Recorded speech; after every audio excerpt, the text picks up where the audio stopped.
Melbourne, and Parramatta.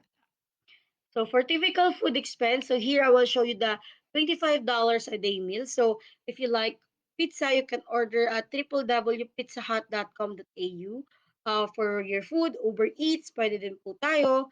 For kung gusto nyo mag-cook ng Filipino food or Asian food, you can go to Coles Grocery in Philo. Pwede din mag-order by here shop.coles.com.au.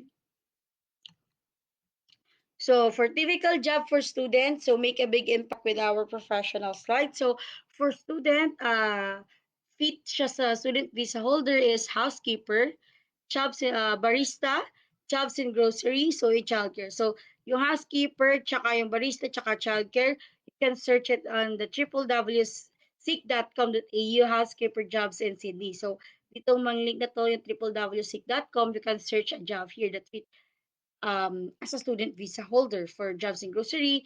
You can go at colescareer.com.au store team member jobs. So ayan, pwede po tayo mag-apply dyan as a student visa holder.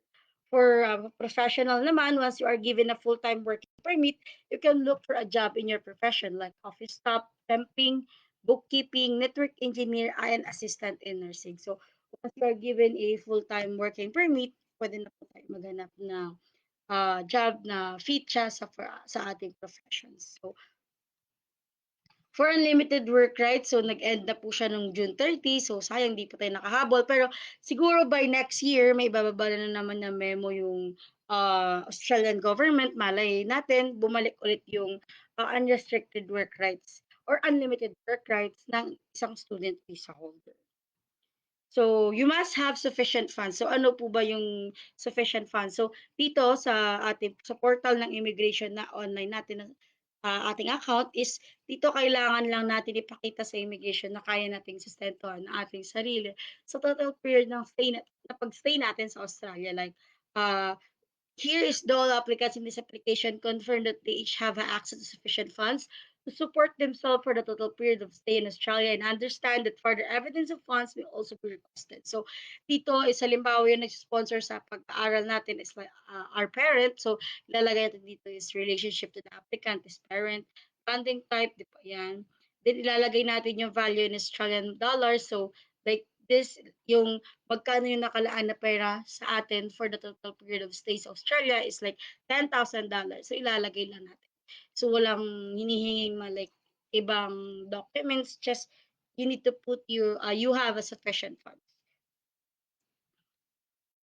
So, typical reason of rejection. So, ano nga ba yung mga typical na reason kung bakit tayo nare-reject? So, if may mga blood disorder, cancer ka na, heart disease, hepatitis B or C, or liver disease, HIV infection, including AIDS, kidney disease, including dialysis, mental illness, pregnancy, respiratory disease required the hospital admission or oxygen therapy or other, so dito say, yes, kailangan nyo lang 'pag nag-interview, 'pag nag-apply tayo kailangan natin mag-honest sa sarili natin. So, hindi masasayang yung ginastos natin for the whole processing time. Once meron ka na nito or transferable disease, yes, pwede po tayong ma-reject. So, dito tayo sa actual courses. So, dito for early childhood education and care courses and community service courses, ayun yung ating mga actual courses and yung enrollment and tuition and material fees na naka-show sa screen natin. So, para aware na kayo kung magkano yung mga magagastos nyo or estimated tuition fee na magagastos nyo. So, ayan yung for early childhood. For management courses, meron din po tayo. For information technology courses and for automotive courses, yes, meron din po tayo. So, ayan nakalagay sa screen yung onshore tsaka offshore na enrollment, tuition, and material fees. For trade courses, meron din po tayo. For engineering courses, for hospitality courses, meron din po tayo. So, ayan yung mga courses na available sa atin sa ating mga affiliated school. So, ayan yung mga estimated na tuition fee.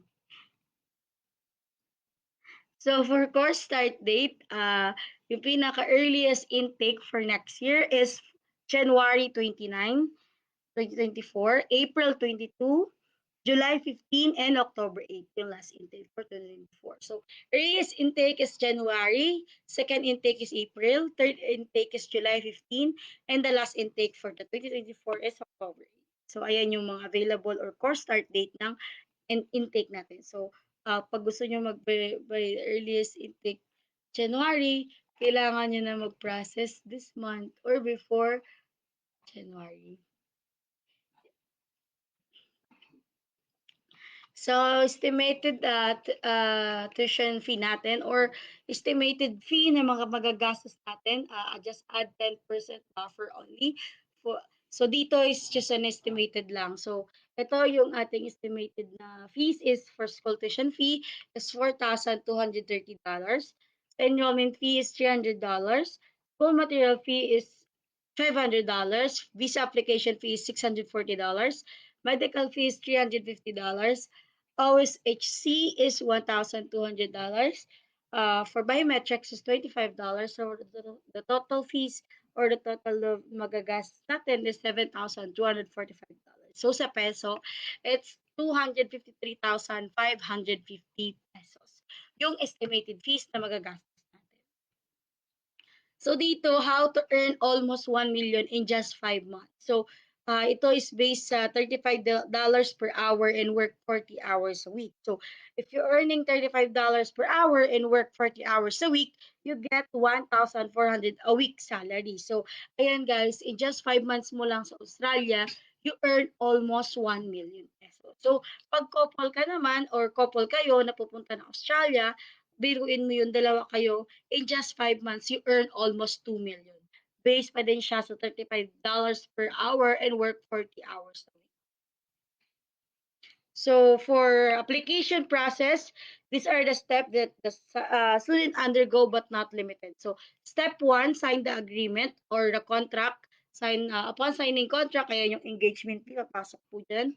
And yung contract ng Accentrix. Step 2, submit all the requirements like passport, school documents. Step 3, assessment of your qualification. Step 4, you will receive an advice from the company, from the principal consultant. Step 5, submit application to school. Step 6, convince the immigration that you are a genuine student. Like, ito na ilalabas yung GTE or SOP or statement of purpose. Step 7, submit visa application. Step 8, arrange accommodation and travel to Australia. So these are the 3 stages. For this, the initial is stated below to get you started. So 4 month, fill up the PDF form agreement, school enrollment form, etc.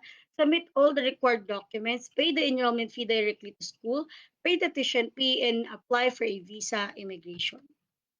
So, ayan yung ating mga processing for the total processing natin sa total period ng papunta sa bago maka-grant ng student visa papuntang Australia. So, pag gusto niyo na po mag-start ng processing niyo or application, mag-start na po kayo. Just comment down your full name, number, and email address. Then you will receive a call from us